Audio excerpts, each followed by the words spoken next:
Hello everyone, welcome to magnet brains. मैं Abhishek Kumar. Magnet brains अकेला एक ऐसा प्लेटफॉर्म जो complete NCERT book, NCERT exemplar और बेस्ट पब्लिशर्स की बुक आपको कंप्लीट थ्योरी और सॉल्यूशंस के साथ प्रोवाइड करते हैं।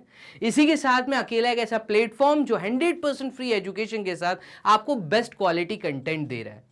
ना ही कोई कूपन कोड अप्लाई करना है, ना ही कोई सब्सक्रिप्शन फीस आपको यहां पे करनी है। तो चलिए स्टार्ट करते हैं इस लेक्चर को। ये लेक्चर हम कवर कर रहे हैं क्लास 6 स्टूडेंट्स आपके लिए, जो कि है चैप्टर नंबर 4 और चैप्टर का नाम आप जैसे कि देख रहे हैं बेसिक ज्योमेट्रिकल आइडियाज। ये आपके एनसीईआरटी बुक का चैप्टर जहां से मैं आपको कवर अप करवा रहा हूं मोस्ट इंपॉर्टेंट क्वेश्चंस। तो यस, आप जो सीरीज वॉच कर रहे हैं ये है मोस्ट इंपॉर्टेंट क्वेश्चंस। इससे पहले पूरी उम्मीद करता हूं कि आप लोगों ने कंप्लीट एनसीईआरटी बुक का थ्योरी इस चैप्टर का और एनसीईआरटी एग्जाम्पलर के क्वेश्चंस सॉल्व कर लिए होंगे। अगर आपने नहीं किया है तो आप पहले magnetbrains.com वेबसाइट पे विजिट करते हुए आप एक प्रॉपर अरेंज मैनर में एनसीईआरटी बुक की थ्योरी को पढ़ लीजिए, उसके क्वेश्चंस अच्छे से लगा लीजिए। एनसीईआरटी एग्जाम्पलर के क्वेश्चंस लगाना ना भूलिएगा, वो क्वेश्चंस पहले लगाइएगा, देन उसके बाद आप इस वीडियो को बहुत अच्छे से समझ भी सकते हैं।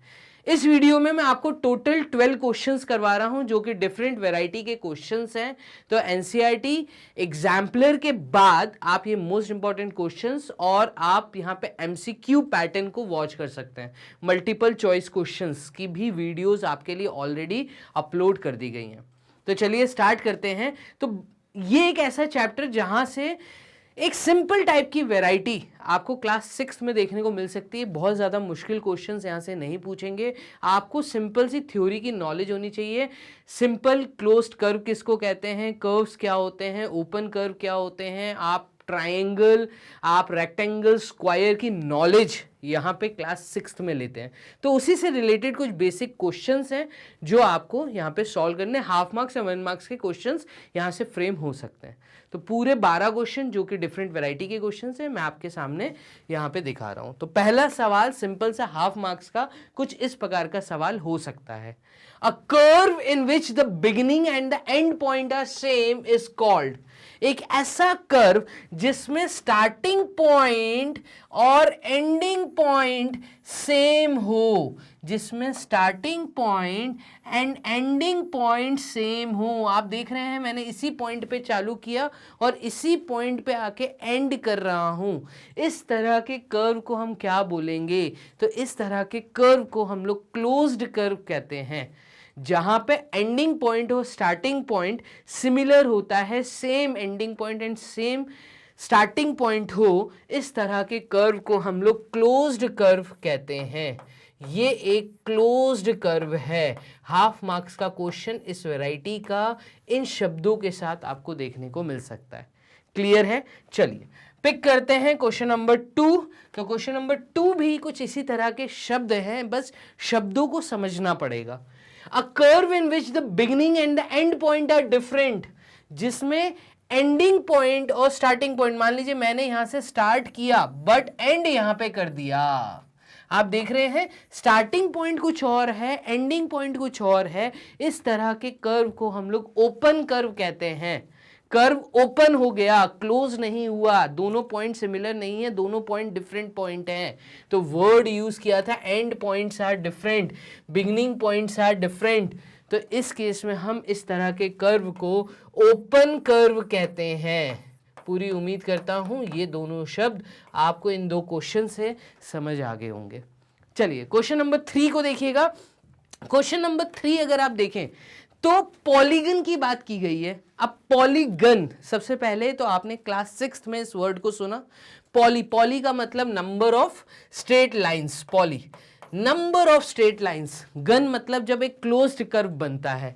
तो पॉलीगन दो शब्दों से मिलके बना है, पॉली एंड गन। पॉली मतलब नंबर ऑफ साइड्स, ठीक है, स्ट्रेट लेंथ्स जो कि आपस में मिलके क्लोज्ड कर्व बनाए तो उसको पॉलीगन कहते हैं। तो मिनिमम 3 साइड्स नीडेड है मुझे कोई भी पॉलीगन ड्रॉ करने के लिए, जिसको आपने ट्राइंगल पढ़ा।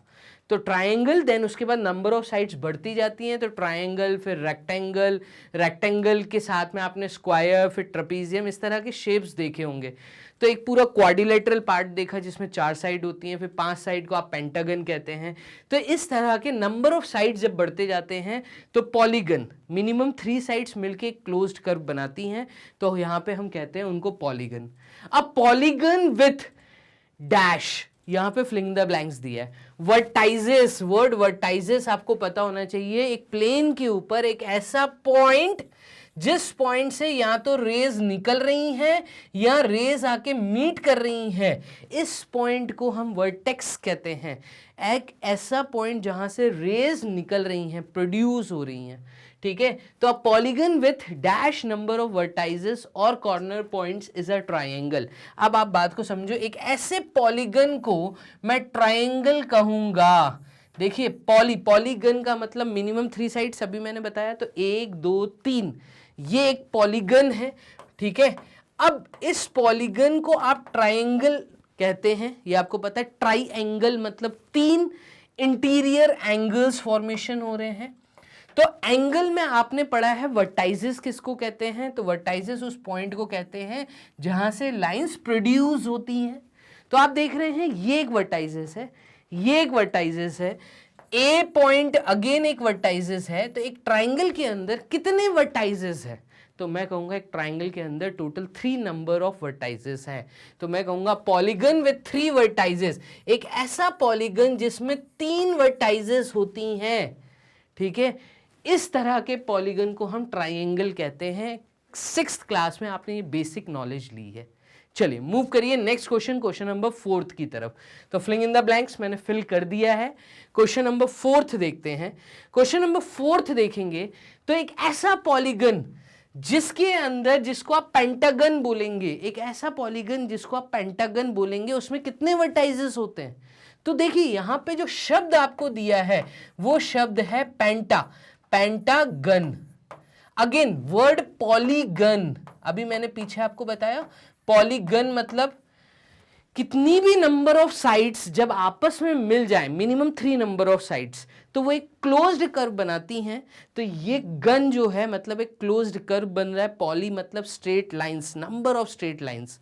इस पॉलीगन फैमिली के अंदर पेंटागन आता है। अगेन पेंटागन 2 शब्दों से मिलके बना है, पेंटा एंड गन। पेंटा का मतलब होता है 5, ठीक है। तो 5 मिनिमम नंबर ऑफ साइड्स जब आपस में मिलके क्लोज्ड कर्व बनाती हैं, तो चलिए हम बना लेते हैं। 1 2 3 4 5, ये एक पेंटागन है। इसके अंदर अगर आप नोटिस करें तो अगर मैं यहां से नेमिंग करता हूं A B C D and E, ये सारे वर्टाइजेस हैं। तो हम कहेंगे पेंटागन में कितने वर्टाइजेस हैं, तो 1 2 3 4 5। मैं कहूंगा पॉलीगन विथ 5 वर्टाइजेस। कितने वर्टाइजेस, 5 वर्टाइजेस, ठीक है। तो 5 एंड पॉइंट जब होते हैं जहां से रे प्रोड्यूस हो रही है, लाइन प्रोड्यूस हो रही है, तो यहां से देखिए 2 साइड, यहां पे एक एंगल फॉर्मेशन हो रहा है, इसको वर्टाइजेस बोलेंगे। तो टोटल 5 वर्टाइजेस है यहाँ पे। ये 5 वर्टाइजेस का जब एक पॉलीगन बनता है, इस प्रकार के पॉलीगन को हम पेंटागन कहते हैं। क्लियर है ये चीज। चलिए मूव करिए क्वेश्चन नंबर 5 की तरफ। बोर्ड कर लेते हैं क्लियर। क्वेश्चन नंबर 5 ये रहा आपके सामने। What is the difference between the number of vertices of a decagon and an heptagon? अब यहां पे 2 शब्द दिए हैं आपको, डेकागन एंड हेप्टागन। अब आप इसे ध्यान देना, ये देखो ये वर्ड कहाँ सुने हैं, ये वर्ड सुने हैं आपने जब डेकागन और हेप्टागन, ये वर्ड तब आप सुनते हैं जब आप पूरी पॉलीगन की फैमिली को पढ़ते हैं। तो जब आप पॉलीगन्स की फैमिली पढ़ते हैं, यहाँ पे मैं अगर लिख के बताऊं आपको पूरी, देखिए 2 चीजें यहाँ पे डिपेंड करती हैं कि ये क्वेश्चन कितने मार्क्स का है। अगर ये क्वेश्चन 1 मार्क्स का है तो डायरेक्ट जवाब देंगे। अगर ये क्वेश्चन 2 या 3 मार्क्स में आ जाए तो आपको पहले पूरी पॉलीगन की फैमिली को बताना जरूरी है, मैं ऐसा कहूंगा, ठीक है। तो यहाँ पे जब हम पॉलीगन की फैमिली देखते हैं तो हमें पता है कि मिनिमम 3 साइड्स वाला जो एक क्लोज्ड कर्व होता है, तो 3 साइड वाले क्लोज्ड कर्व के केस में हम कहते हैं, यहाँ पे हम वर्ड पढ़ते हैं ट्राइएंगल। ट्राइएंगल मतलब 3 साइड्स। 4 साइड्स मतलब क्वाड्रिलैटरल। क्वाड्रिलैटरल, क्लियर है। क्वाड का मतलब है यहाँ पे 4, ट्राई का मतलब है 3। 5 साइड जब होती हैं तो हम यहाँ पर कहते हैं ये है आपका पेंटागन, पेंटा, क्लियर। और जब आपका यहाँ पे 6 साइड्स होती हैं, 6 साइड से मिलके कोई क्लोज्ड कर्व बनता है, तो इस केस में हम कहते हैं यहाँ पर ये है हेक्सागन, हेक्सागन। 7 साइड्स के केस में हम कहते हैं हेप्टागन, और इसी के बारे में बात हो रही है, क्लियर है ये चीज। तो हेक्सागन के बाद जो नेक्स्ट यहाँ पे हेप्टा वर्ड मिलता है, हेप्टा मीन्स 7, तो यहाँ पे आपसे यही पूछा था कि कितने वर्टाइजेस होंगे, तो एक हेप्टागन में टोटल 7 नंबर ऑफ वर्टाइजेस होते हैं, क्लियर। ऐसे ही जब मैं 8 साइड्स देखूं, 9 साइड्स देखूं और 10 साइड्स देखूं, तो 10 साइड्स वाले के केस में हम कहते हैं ये है आपका डेकागन, क्लियर। तो triangle, quadrilateral, pentagon, hexagon, heptagon, यहां पे आप 9 साइड्स वाले को कहते हैं नोनागन, ठीक है। तो इस तरीके से आप यहां पर चीजों के नाम लिखकर आएंगे, डन है। तो यहां पे triangle, quadrilateral, pentagon, hexagon, heptagon, और यहां पे 8 साइड्स वाले के केस में मैं कहूंगा इसको हम कहते हैं हेक्सा, हेप्टा, और ये होता है आपका ऑक्टा, तो ये है आपका ऑक्टागन। तो इस तरीके से आपने यहाँ पे अंडरलाइन करके टीचर को ये बता दिया कि आपको फैमिली के बारे में पता है। देन यहाँ पे जो सवाल पूछा है difference between the number of vertices, तो मैं कहूंगा यहाँ पे, क्योंकि मुझे इस स्टेटमेंट का जवाब देना है, तो difference between the number of vertices, number of vertices of a decagon and heptagon. तो as we know, जैसा कि हमें पता है, हम यहां पे कहेंगे कि नंबर ऑफ साइड्स या नंबर ऑफ वर्टाइजेस, क्योंकि वर्टाइजेस की बात हो रही है, तो number of vertices in heptagon कितनी होती हैं, तो अभी मैंने बताया टोटल होती हैं 7 वर्टाइजेस। ऐसे ही number of vertices in decagon, तो डेकागन में होती हैं total 7, therefore difference is equals to, बड़े में से छोटी वैल्यू जाएगी, मतलब 10 - 7, तो डिफरेंस आ जाएगा 3 वर्टाइजेस का, क्लियर है। तो मुझे कमेंट बॉक्स में जो बताइएगा क्वेश्चन को कैसे एक प्रॉपर वे में अटेम्प्ट करना है, ये चीज आपको सिर्फ मैग्नेट ब्रेन्स के प्लेटफॉर्म पे बताई जाती है, ठीक है।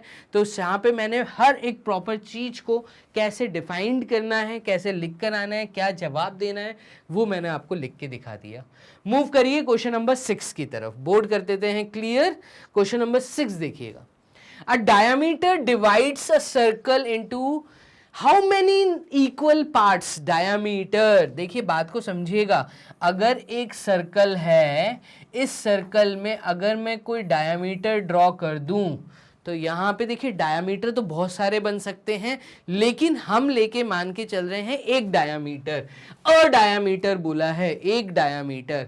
अ diameter divides a circle into 2 equal parts.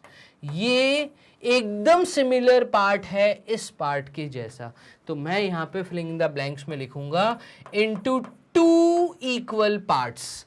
और डायामीटर बोला था एक डायामीटर, सर्कल में बहुत सारे डायामीटर बन सकते हैं। डायामीटर उस लाइन को कहेंगे जो सर्कल के 2 डिफरेंट सरकमफ्रेंस के ऊपर, 2 डिफरेंट पॉइंट्स के ऊपर कोई लाइन मीट कर रही है, और वो लाइन जब सेंटर से क्रॉस होके निकले, ड्राइंग जू बना के आइएगा, तो a line in a circle passing through the centre of the circle to 2 different points on the circumference is known as a diameter. वो डायामीटर होता है, और डायामीटर एक सर्कल को 2 इक्वल पार्ट्स में डिवाइड करता है। चलिए मूव करिए, क्वेश्चन नंबर 7 देखिए। ये एक match the following variety again मैंने कहा था मैं आपको वेराइटीज कवर करवा रहा हूं, तो 6th क्लास में किस तरह की वेराइटी आ सकती है इस चैप्टर बेसिक ज्योमेट्रिकल आइडियाज में, तो वो सारे क्वेश्चंस मैं कोशिश कर रहा हूं आपको यहां सॉल्व करवाऊं। ट्रू एंड फॉल्स का भी क्वेश्चन लेकर आया हूं। तो यहां पे देखिएगा, जब मैं मैच द कॉलम की बात करता हूं तो इसमें परपेंडिकुलर बाइसेक्टर मेरा पहला पॉइंट दिया है। अगर आपने ध्यान से पढ़ा है तो परपेंडिकुलर किसको कहते हैं? जब किसी लाइन के ऊपर कोई दूसरी लाइन टच करे इस तरीके से कि वहां पे बनने वाला एंगल 90 डिग्री का हो, तो उस केस में मैं कहता हूं that line is perpendicular to the base line. Perpendicular के बाद जो नेक्स्ट वर्ड है वो है बाइसेक्टर। बाइसेक्टर का मतलब है टू इक्वल सेक्शंस। तो जब मैं परपेंडिकुलर बाइसेक्टर की बात करता हूं तो मान लीजिए ये मेरी एक लाइन है, ठीक है, मैं बोल देता हूं ये मेरी एक लाइन सेगमेंट है ए बी। इस ए बी के ऊपर एक पॉइंट है जो कि एकदम सेंटर पॉइंट है, पॉइंट डी, ठीक है। ये ऐसा पॉइंट है जहां से एक लाइन आके इस पे टच हो रही है और यहां पे जो बन रहा एंगल है वो दोनों साइड पे 90 डिग्री का एंगल है। A ray on a line segment A B, इस रे को हम नाम देते हैं एक्स वाई रे। डन। तो ये एक्स वाई एक रे है जो पॉइंट डी पे यहां पे टच कर रही है इस तरीके से कि दोनों तरफ 90 डिग्री का एंगल बन रहा है, तो ये एक परपेंडिकुलर है। बाइसेक्टर में इसको तब बोलूंगा जब वो लाइन सेगमेंट ए बी को दो इक्वल पार्ट्स में डिवाइड करेगी। अगेन मैं दोबारा बताता हूं, मैं ये बोल रहा हूं a ray on a line A B is such that, a ray on the line A B is such that कि इट इज अ परपेंडिकुलर, ठीक है, 90 डिग्री का एंगल बन रहा है, and it divides the line segment A B into two equal parts. Clear है? इस point के ऊपर मैं पॉइंट डी बोल देता हूं। तो यहां पे क्योंकि AD is equals to, AD वाला part is equals to BD वाला part. Done. AD is equals to BD। तो ये क्योंकि दो पार्ट्स एकदम इक्वल हैं, तो इस केस में मैं कहूंगा ये परपेंडिकुलर बाइसेक्टर है। तो परपेंडिकुलर बाइसेक्टर, इधर के स्टेटमेंट्स रीड कर लेते हैं। Always equidistant from the circumference, यहां पे सर्कमफ्रेंस मतलब सर्कल की कोई बात हो गई है, ये हमारे काम का पॉइंट नहीं है। Similar to median but perpendicular to the base, ये हमारे काम का है। Similar to the median, median क्या होती है? एक ऐसी लाइन जो कि अपोजिट वर्टेक्स, मतलब एक ऐसी लाइन जो कि किसी वर्टेक्स से अपोजिट साइड पे ड्रॉप हो रही हो और वो उसको दो इक्वल पार्ट में बांट दे, तो ये मीडियन है। बट ये मीडियन इस तरीके से बनी है कि यहाँ पे 90 डिग्री के एंगल बन रहे हैं, तो मैं कहूंगा कि ए पार्ट जो है वो सेकेंड पॉइंट के साथ प्रॉपर तरीके से मैच कर रहा है। तो यहाँ पे मेरा जवाब है कि perpendicular bisector is similar to the median but perpendicular to the base, second point. Clear है? क्लियर है? जल्दी कमेंट बॉक्स में आप बताइए। डन। चलिए, तो ये हो गया हमारा ए पार्ट सॉल्व। मूव करते हैं बी पार्ट की तरफ। सेंटर ऑफ द सर्कल, किसी भी सर्कल के सेंटर की अगर मैं बात करूं तो सेंटर एक सर्कल में वो पॉइंट है जो कि सरकमफ्रेंस से, कोई भी पॉइंट में सरकमफ्रेंस पे ले लूं, सरकमफ्रेंस से इक्वल डिस्टेंस मतलब रेडियस जिसको हम बोलते हैं। तो a centre in a circle is a point which is equidistant from any point on the circumference. तो centre of a circle is always equidistant from the circumference. मैं कहूंगा बी पॉइंट के लिए जो करेक्ट स्टेटमेंट है वो है first वाला। तो यहां पर हम इसको हटा देते हैं, क्लियर कर देते हैं, और हम कहते हैं बी पॉइंट आपका प्रॉपर तरीके से मैच हो रहा है फर्स्ट पॉइंट के साथ। डन है? चलिए, तो यहां पर हम थोड़ा सा बोर्ड को कर देते हैं क्लियर। ये जो एक्स्ट्रा चीजें हमने बनाई हुई हैं इनको हटा देते हैं, ये समझाने के लिए मैंने बनाई थी, ये मैंने हटा दिया। अभी आ जाते हैं angle of a minor arc. अब देखो ये माइनर आर्क मेजर आर्क क्या होती है। तो सर्कल के अंदर एक सेंटर से जब कोई आप एंगल ड्रॉ करते हैं, ठीक है, तो ये जो इतना सा पार्ट है सरकमफ्रेंस का, ये जो पार्ट है ये है सेंटर पॉइंट O, ये 2 पॉइंट मैंने सर्कमफ्रेंस पे ले लिए ए बी। जब मैं इस ए बी दोनों पॉइंट को सेंटर से ज्वाइन करूंगा तो यहां पे एक एंगल फॉर्मेशन हो रहा है। डन। ये एंगल के सामने जो सर्कमफ्रेंस का ये वाला पार्ट है, अगर मैं इसको थोड़ा सा डार्क कर दूं, इस पार्ट को मैं कहूंगा ये आर्क है। The part of a circumference is known as arc. Minor arc, major arc, 2 arc होती है। माइनर आर्क हम उसको कहते हैं जहां पे छोटा सा टुकड़ा हो, मतलब सेंटर में छोटा एंगल बना हो, वो माइनर आर्क। इसका अपोजिट जो बड़ी वाली आर्क है, अगर मैं ब्लू पेन का यूज करूं तो ये वाली जो आर्क है, ये क्योंकि बड़ी आर्क है, इसको हम मेजर आर्क बोलेंगे। जो मेजर एंगल मतलब बड़े वाले एंगल के सामने वाला आर्क है, इस आर्क को हम यहां पे बोलेंगे ये मेजर आर्क है। तो माइनर आर्क क्या होती है, मेजर आर्क क्या होती है, इसको समझ लिया। एंगल ऑफ माइनर आर्क का मतलब लेस देन 180 डिग्री का एंगल बनेगा।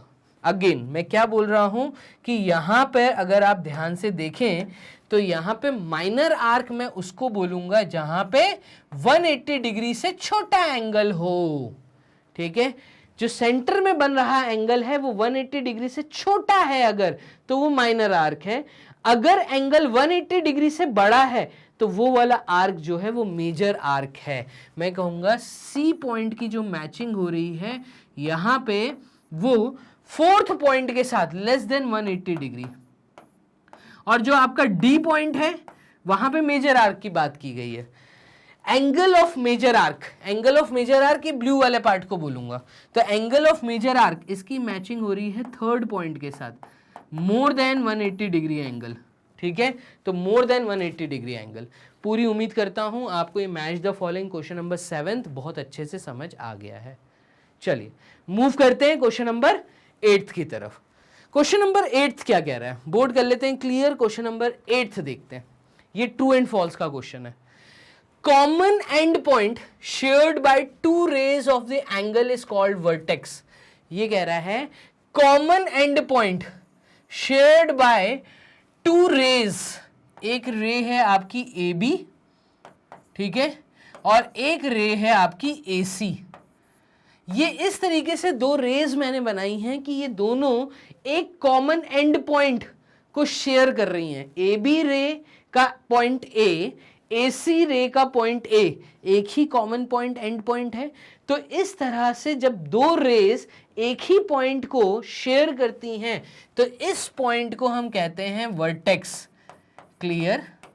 और इस स्पेस को हम कहते हैं इंटीरियर एंगल। और ये दोनों रेज इस केस में कहलाती हैं आर्म्स। तो ये AC ray is the arm and AB ray is the arm of an angle। तो पूरी उम्मीद करता हूं आपको मैंने बहुत प्रॉपर तरीके से समझाया है। Common end point shared by 2 rays of the angle is called vertex. मैं कहूंगा ये एकदम ट्रू स्टेटमेंट है। क्लियर है, ट्रू स्टेटमेंट है, सही बोला गया है। चलिए, a median is a line drawn from the vertex of a triangle to its opposite side dividing it into 2 equal parts। देखिए आप लोगों ने जब इस चैप्टर में पढ़ा तो वहां पे आपको ट्राइंगल पढ़ाया। ट्राइंगल के अंदर मीडियन किसको कहते हैं, ऑल्टीट्यूड किसको कहते हैं, ये आपको बहुत अच्छे से बताया गया। तो यहां पे अगर मैं एक ट्राइंगल ड्रॉ करूं कुछ इस प्रकार से, देखिएगा, तो आपको ये चीज बताई गई है कि एक ट्राइंगल है ए बी सी, और अगर मैं वर्टेक्स ए से कोई ऐसी लाइन ड्रॉ करूं जो अपोजिट साइड BC को 2 इक्वल पार्ट्स में बांट दे, AM मैं बोलता हूं एक ऐसी लाइन है जो कि BC को 2 इक्वल पार्ट्स में डिवाइड कर रही है, तो उस केस में मैं इस AM को मीडियन बोलूंगा। ठीक है, तो अ median is a line drawn from the vertex of the triangle to its opposite side dividing it into 2 equal parts। मैं कहूंगा एकदम सही स्टेटमेंट है, ट्रू स्टेटमेंट है। क्लियर। तो इस प्रकार से हमने 2 ट्रू एंड फॉल्स देखे, दोनों ट्रू थे। मूव करते हैं सी पार्ट पे। Arc of an angle, again arc of an angle, किसी एंगल का arc is in a circle. मान लीजिए ये आपका सर्कल है, डन, और यहां पे मैं ए और बी दो पॉइंट ले लेता हूं, तो मैं कह रहा हूं ये एक आर्क है ए बी। जब इसको सेंटर से मैं ज्वाइन करूंगा तो इसको हम कहेंगे A B is the arc of the circle. ठीक है, तो A B the arc of an angle is a circle in a circle decreases with increase in the value of the angle. ये कह रहा है इस आर्क की length छोटी होती जाती है जैसे जैसे एंगल बड़ा होता जाएगा। नहीं, मैं कह रहा हूं जैसे जैसे एंगल बड़ा होता जाएगा, मान लीजिए अभी ये एंगल इतना है, अगर इस एंगल को मैं इतना ले लेता, यहां पे अगर मैं ये कर देता, तो ये ए बी वाली जो लेंथ है ये बड़ी हो जाती है as compare to A C arc. तो यहां पे गलत स्टेटमेंट बोला है, ये होना चाहिए था arc of an angle in a circle decreases with decrease in the value of an angle and increases with increase in the value of the angle. तो यहां पे ये स्टेटमेंट मैं कहूंगा फॉल्स स्टेटमेंट आपको दिया है, गलत स्टेटमेंट लिखा है। पूरी उम्मीद करता हूं ये तीनों स्टेटमेंट आपको प्रॉपर तरीके से मैंने एक्सप्लेन कर दी है। Arc of an angle in a circle increases with decrease in the value of the angle, नहीं, increases with increase in the value of the angle. Arc की लेंथ बढ़ती जाती है जैसे जैसे एंगल बढ़ता जाता है। तो यहां पे हम कहेंगे अगेन ये स्टेटमेंट भी फॉल्स स्टेटमेंट है। डन। तो दो स्टेटमेंट फॉल्स थे, दो स्टेटमेंट ट्रू हैं। इस तरीके से हमने क्वेश्चन नंबर 8 भी यहां कर लिया है खत्म। मूव करते हैं क्वेश्चन नंबर 9 की तरफ। क्वेश्चन नंबर 9 देखिएगा, explain why square and a rectangle are different even though they are polygons with same number of sides. बहुत बेसिक सवाल पूछा है आपसे, यहां पे आपको प्रॉपर्टीज पता होनी चाहिए, प्रॉपर आप ड्राइंग बना के आएंगे। ये मैं एक ड्राइंग बनाता हूं स्क्वायर की, ठीक है, और एक मैं ड्राइंग बनाता हूं यहां पे रेक्टेंगल की। आप यहां पे अब एक चीज नोटिस करना, मैं बोल रहा हूं A B C D is a square and P Q R S is a rectangle. ठीक है, क्वेश्चन में बोला एक्सप्लेन करिए क्या अंतर है दोनों में, जबकि दोनों में 4-4 साइड्स हैं, तो फिर अंतर क्या है, इसको क्यों स्क्वायर बोला, इसको क्यों रेक्टेंगल बोला। चलिए, तो क्वेश्चन को कैसे अटेम्प्ट करना है, आप ड्राइंग बनाएंगे, प्रॉपर तरीके से यहाँ सॉल्यूशन लिखेंगे, ठीक है, और यहाँ पे आप मेंशन करेंगे A B C D is a square, A B C D is a square and P Q R S is a rectangle. अब जो क्वेश्चन बोला है उसी को आप स्टेटमेंट बनाएंगे। देखिएगा, explain why square and a rectangle are different, तो मैं यहां पे लिखूंगा यही स्टेटमेंट कि square and rectangle are different figures,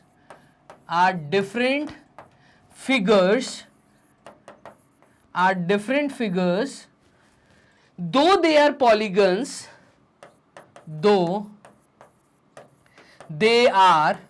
polygons, जबकि वो दोनों पॉलीगन हैं with same number of sides, polygon with same number of sides, because अब आप रीजन लिखेंगे। क्लियर है, क्या रीजन देंगे भाई, स्क्वायर हम उस फिगर को कहते हैं जहां पे चारों की चारों साइड्स आपस में क्या होती हैं, इक्वल होती हैं। तो मैं यहां पे कहूंगा with same number of sides because in square all four sides are equal in measurement, that is क्या, that is I dot E, AB is equals to BC is equals to CD is equals to DA। Clear है। Where as, जबकि यहां पे आप बकायदा लिख के बताएंगे वेयर एज इन रेक्टेंगल में क्या प्रॉपर्टी डिफरेंट हो जाती है, whereas in rectangle only opposite sides are equal,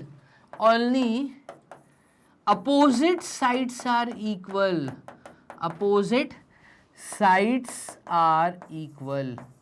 copy कर लीजिए इसको, बोर्ड से स्नैपशॉट ले लीजिए वीडियो को पॉज करके, ठीक है। यहां पे बकायदा आप रीजन लिखेंगे, that is PQ is equals to SR, PQ is equals to SR and, यहां पे एंड आएगा। आप देखिए ऊपर में सब में इक्वल टू का साइन था, यहां पे एक पेयर बना, सिर्फ अपोजिट साइड्स इक्वल है। PQ is equals to SR and PS is equals to QR, PS is equals to QR। Clear है? तो ये मेजर डिफरेंस मैंने एक प्रॉपर तरीके से 2 मार्क्स के सवाल में विथ ड्राइंग यहां पे एक्सप्लेन किया। डेफिनेटली मैं कहूंगा इस प्रकार के सवाल आपको देखने को मिल सकते हैं आपके स्कूल टेस्ट या स्कूल एग्जाम में। क्लियर है? चलिए मूव करते हैं क्वेश्चन नंबर 10th की तरफ। बोर्ड कर लेते हैं क्लियर। क्वेश्चन नंबर 10th देखिएगा। In figure, name all rays with initial point as A, B and C respectively. पहला सवाल क्या है? ये कह रहा है जो फिगर आपके सामने बना है इसके अंदर आप रेस के नाम बताइए। इनिशियल पॉइंट आपको रखना है A, B एंड C। तो देखिए अगर A पॉइंट को मैं पकड़ता हूं तो यहां से रे बताइए कौन कौन सी हैं। तो AP इज अ रे, AP इज अ रे अगर A इनिशियल पॉइंट है। अगेन AQ इज अ रे, AQ इज अ रे। क्लियर है? मैं बोलता हूं AB इज अ रे, मैं बोलता हूं AC इज अ रे। डन। AC भी एक रे है, अगर पॉइंट Q को 2 मिनट के लिए छोड़ दूं मैं, ठीक है, B पॉइंट को छोड़ दूं तो AC इज द रे। तो यहां पे इस साइड चलते हैं तो AP इज अ रे, इस साइड चलते हैं तो AB इज अ रे, AC इज अ रे, AQ इज अ रे। तो A के साथ मैंने ये बना दिया। डन है? चलिए अभी मूव करते हैं हम, इनिशियल पॉइंट B ले लेते हैं। अगर इनिशियल पॉइंट B है तो यहां पे देखिएगा BA इज अ रे, BP इज अ रे। इस साइड पे 2 रे दिखती हैं। इस साइड पे अगर मैं बात करूं तो BC इज अ रे एंड BQ इज अ रे। और अगर इनिशियल पॉइंट मैं C लेता हूं तो इस केस में मैं कहूंगा CB इज अ रे, CA इज अ रे, CP इज अ रे एंड CQ इज अ रे। यही तो हमसे कहा था पहले स्टेटमेंट में। क्या बोला था? In figure name all the rays with initial point A, B and C respectively. तो मैंने सारे रेज के नाम लिख दिए। ठीक है। इज रे AB, अब अगर मैं रे AB के बारे में बात करूं, इज रे AB डिफरेंट फ्रॉम रे AC? क्या रे AB की अगर मैं बात करूं AB रे, ठीक है, ये AB रे है, आप 2 मिनट के लिए C और Q को भूल जाओ। अब हमसे सवाल क्या कहा है कि इज द रे AB रे एंड AC रे आर डिफरेंट?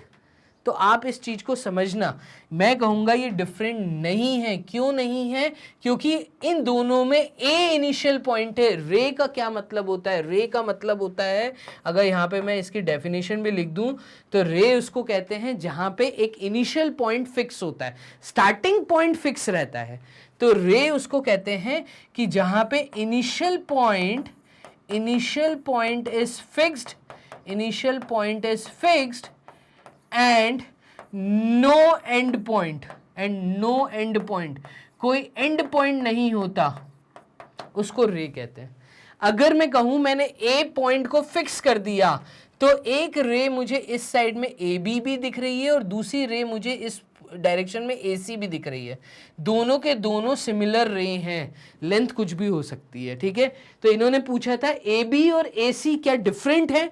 तो मैं कहूंगा AB and AC are not different. No, मेरा जवाब होगा नो, दोनों सिमिलर रे हैं। ठीक है। रे BA डिफरेंट फ्रॉम रे CA।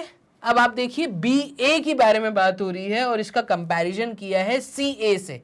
तो BA एंड CA की बात करूं तो ये 2 डिफरेंट रे हैं क्योंकि दोनों में इनिशियल पॉइंट डिफरेंट हो गया। ठीक है, तो मैं कहूंगा यस, इस केस में ये आएगा यस। क्लियर? आगे देखना, इज रे CP डिफरेंट फ्रॉम द रे CQ? CP is different from CQ। तो यस, क्योंकि दोनों डिफरेंट डायरेक्शन में है। ठीक है, तो रेस सीपी की बात करूं और सीक्यू की बात करूं तो ये इस डायरेक्शन में, ये इस डायरेक्शन में, दोनों डिफरेंट रेज हैं। क्लियर है? तो इस प्रकार से हमने नो, यस यस ये जवाब दिया, रे की डेफिनेशन लिखी, number, name of the rays यहां पे हमने लिख दिया। क्लियर है? चलिए मूव करते हैं क्वेश्चन नंबर 11 की तरफ। क्वेश्चन नंबर 11 देखिएगा, यहां पे कह रहा है count the number of line segment. Line segment, line segment किसको कहते हैं? पहले तो हम डेफिनेशन लिख लेते हैं। तो लाइन सेगमेंट, देखिए सेगमेंट जब वर्ड आ जाता है तो मेजर्ड पार्ट की बात हो रही है। तो लाइन सेगमेंट की डेफिनेशन होती है the measured part of, the measured part of a line, और से मैं ये भी बोल सकता हूं, और a line having fixed initial point and and point. जब किसी लाइन का कोई फिक्स्ड पॉइंट हो, स्टार्टिंग पॉइंट फिक्स हो जाए, मैंने कहा मेरी लाइन यहीं से स्टार्ट हो रही है और यहां पे जाके एंड हो रही है, तो जब किसी लाइन का स्टार्टिंग और एंडिंग फिक्स हो जाए तो उस केस में हम उसको कहते हैं लाइन सेगमेंट। तो इस केस में हमने लाइन सेगमेंट की डेफिनेशन लिख दी। आगे देखिएगा, क्या मैं ऐसा बोल सकता हूं कि यहां पे जब मुझे काउंट करने को बोला तो मैं कहूंगा A B is a line segment, और जब मैं ए बी लाइन सेगमेंट बोलूंगा तो इसके ऊपर लाइन सेगमेंट का सिंबल बनाऊंगा। A B is the line segment, A C is the line segment, A D is the line segment, A E is the line segment. तो जब मैं ए point को फिक्स कर दूं तो B, A B, A C, A D, A E, ये सब line segments हैं। पॉइंट बी को अगर मैं फिक्स कर दूं तो बी से अगर इधर देखूं तो B A is a line segment, B C is a line segment, BD is the line segment and BE is the line segment। Clear है? C पॉइंट को फिक्स कर दूं तो CB is the line segment, CA is the line segment, CD is the line segment and CE is the line segment। इस तरीके से आप line segments के नाम बता सकते हैं। चलिए, तो अब आप मुझे कमेंट बॉक्स में ये बताइए कि डी पॉइंट के साथ क्या क्या लाइन सेगमेंट है और ई पॉइंट के साथ क्या क्या लाइन सेगमेंट है। डन। हम लोग मूव करते हैं लास्ट क्वेश्चन की तरफ, बोर्ड कर लेते हैं क्लियर। क्वेश्चन नंबर 12 ये रहा आपके सामने। Classify the following curve as open और क्लोज्ड कर्व। बस सिंपल आपको बताना है फिगर देख के कौन सा कर्व ओपन है, कौन सा क्लोज्ड कर्व है। तो सबसे पहले हम ओपन कर्व का एक ब्लॉक बना लेते हैं। तो ओपन कर्व हम कब बोलेंगे? देखिएगा, ओपन कर्व जहां पे एंड पॉइंट और स्टार्टिंग पॉइंट दो डिफरेंट पॉइंट हैं। ठीक है, अगर मैं कह रहा हूं फर्स्ट पार्ट में यहां से स्टार्टिंग हो रही है और एंडिंग कहीं डिफरेंट जगह पे हो रही है तो ये एक ओपन कर्व है। डन। तो इस केस में मैं कहूंगा open curve is the first part. Done. First figure is an open curve. अगर मैं देखूं कि स्टार्टिंग यहां से हो रही है बट घूम के एंडिंग यहां हो रही है तो मैं कहूंगा कि third figure is also an open curve. Starting यहां से हो रही है, एंडिंग यहां हो रही है तो figure fourth is also an open curve. Starting यहां से हो रही है, एंडिंग कहीं और हो रही है, fifth figure is also an open curve. Clear है? अब अगर हम बात करें क्लोज्ड कर्व की, क्लोज्ड कर्व, तो इस केस में हम कहेंगे कि जितने भी फिगर हमने ओपन कर्व में नहीं लिखे वो क्लोज्ड कर्व है। Third figure is the closed curve, तो यहां पे हम कहेंगे कि थर्ड फिगर, ठीक है, थर्ड या सेकंड है यहाँ पे, थर्ड तो हमने वो लिया था, सेकंड फिगर, तो second figure is the closed curve. फिर उसके बाद sixth figure is again a closed curve. आप देखिए किसी भी एक वर्टेक्स को पकड़ लीजिए जहां से स्टार्टिंग हो रही है, मान लीजिए यहां से स्टार्टिंग हो रही है, आप देखेंगे पूरा एक फिगर बनाने के बाद यहीं पे एंडिंग कर दी मैंने, वापस घूम के यहीं आया। अगर मैं इस पॉइंट से स्टार्ट कर रहा हूं, वापस घूमता फिरता मैं इसी पॉइंट पे एंडिंग कर रहा हूं, तो ये भी एक तरह का ओपन कर्व है, ठीक है। बट यहां पे अब कहानी बदल जाती है, इसको पॉलीगन नहीं कहेंगे, डन। तो यहां पे ये क्लोज्ड कर्व है, ये क्लोज्ड कर्व है। तो इस तरीके से आपने वैरायटीज को कवर किया इस वीडियो के अंदर, ठीक है। वीडियो आप देख रहे थे chapter number 4 class 6 students, chapter का नाम था बेसिक ज्योमेट्रिकल आइडियाज। इसी प्रकार के सिंपल से हाफ मार्क्स, 1 मार्क्स, 2 मार्क्स के क्वेश्चन यहां से फ्रेम हो सकते हैं। सारी वैरायटी मैंने आपको करवा दी है। इस कौन सा चैप्टर है ये आपका बेसिक ज्योमेट्रिकल आइडियाज। तो इस प्रकार से आपने चैप्टर 4 खत्म किया। मैग्नेट ब्रेन्स अकेला एक ऐसा प्लेटफॉर्म जो आपको एक प्रॉपर तरीके से अरेंज मैनर में वीडियोस देखने का एक पूरा तरीका भी समझाएगा। यहाँ पे मतलब मैं अगर बताऊं आपको तो यहाँ पे आप magnetbrains.com जब हमारी वेबसाइट पे विजिट करेंगे तो एक प्रॉपर अरेंज मैनर में आपको सारी वीडियोस मिल जाएंगी, जहाँ पे प्रॉपर आपको एनसीईआरटी बुक, उसकी थ्योरी, उसके सॉल्व क्वेश्चंस, सॉल्यूशंस मिलेंगे, एनसीईआरटी एग्जाम्पलर, देन उसके बाद आपको यहाँ पे मिलेगा मल्टीपल चॉइस क्वेश्चंस की वीडियो, एमसीक्यूज, और जो वीडियो भी आप वॉच कर रहे थे मोस्ट इंपॉर्टेंट क्वेश्चंस एक प्रॉपर अरेंज मैनर में। magnetbrains.com इस वेबसाइट पे आपको विजिट करना पड़ेगा। आप हमें फॉलो कर सकते हैं फेसबुक, इंस्टा और टेलीग्राम के थ्रू, क्लियर। और यहां पे आप हमें फॉलो कर सकते हैं YouTube चैनल के थ्रू भी। तो अगर आप YouTube चैनल वॉच कर रहे हैं तो बेल आइकन प्रेस करना मत भूलिएगा, क्योंकि जैसे जैसे नई वीडियोस आती हैं आपको पहले यहाँ पे इंफॉर्मेशन मिल जाए। तो YouTube आपको इंफॉर्मेशन पहले ही दे देगा कि आपकी क्लास की वीडियो अपलोड हो चुकी है, क्लियर। वीडियो को लाइक करना ना भूलिएगा, अपने दोस्तों के साथ जो शेयर करिए, क्योंकि दूसरों की भी हेल्प करनी जरूरी है। चलिए, तो यहां पे मैं लेता हूं आपसे विदाई, मिलते हैं चैप्टर 5 में। तब तक के लिए अपना ध्यान रखो, बाय एंड टेक केयर।